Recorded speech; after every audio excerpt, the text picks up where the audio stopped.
with home remedies, the one thing that I do get to see a lot of here is a lot of honey. A lot of parents use honey in tea, honey on the pacifier, honey to help calm down the babies.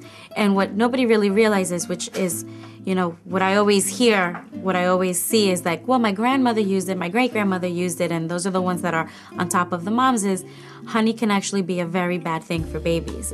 It's actually been shown that with honey, if it has a toxin in it, can cause babies to stop breathing.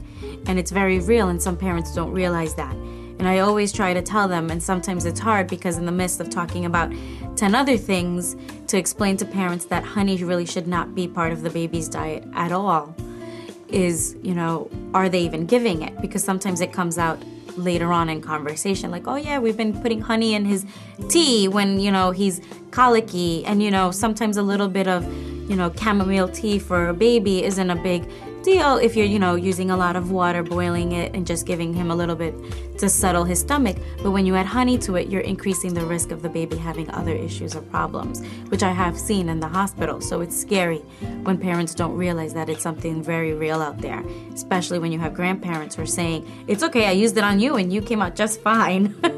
So, it's very hard to break down that barrier of the grandma.